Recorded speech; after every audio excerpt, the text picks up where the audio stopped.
Qu'est-ce qui t'a donné l'envie de peindre? J'ai toujours eu depuis tout jeune le nom du dessin, mais je ne l'ai jamais exploité. Et il y a plus ou moins 6 ans, je suis allé visiter le musée d'Orsay à Paris, voir les grands impressionnistes. J'ai été subjugué par ces peintres-là, par le résultat qu'ils obtenaient. Et c'est seulement à partir de ce moment-là que j'ai décidé de m'y mettre, de faire comme eux et de manier les pinceaux.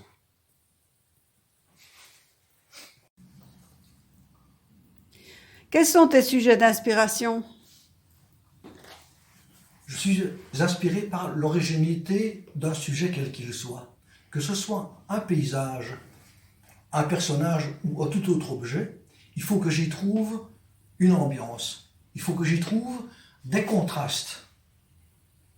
Il faut que j'y trouve de la lumière, de la perspective. Tout ce qui fait que le tableau, lorsqu'il sortira, lorsqu'il sera encadré, ne sera pas un sujet banal.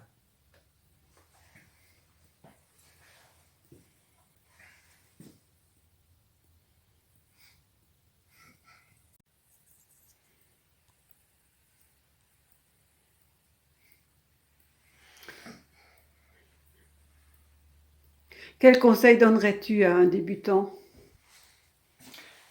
Bien, pour débuter, je leur conseillerais de commencer par des toiles de petit format et de peindre des natures mortes, des objets qu'ils ont chez eux.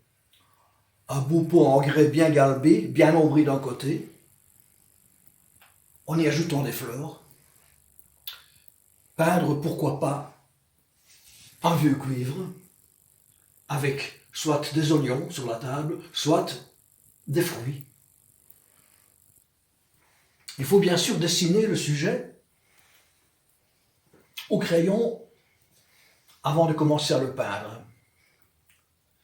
Maintenant, quand la technique du débutant sera suffisante, on peut augmenter bien sûr le format et copier les grands maîtres.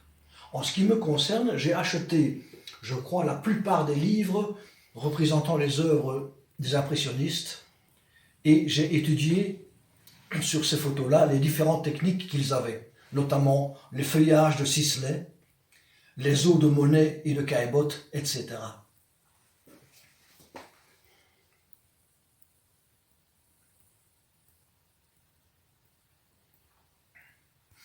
Explique-nous un peu ta technique.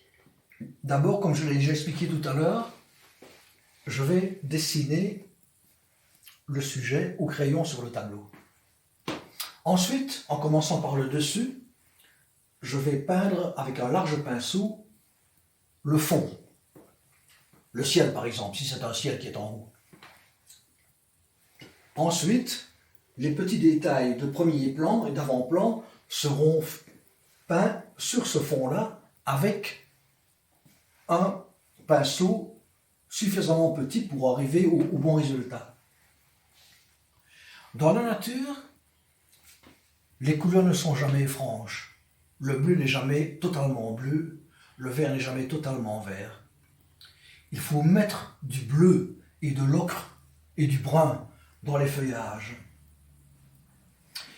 Il ne faut pas avoir peur de mettre du rose, du jaune, du mauve dans un ciel en nuages. C'est ainsi qu'on obtiendra un résultat intéressant.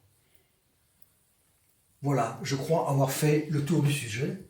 Je souhaite à tous les débutants de s'accrocher et d'avoir beaucoup de courage et beaucoup de talent.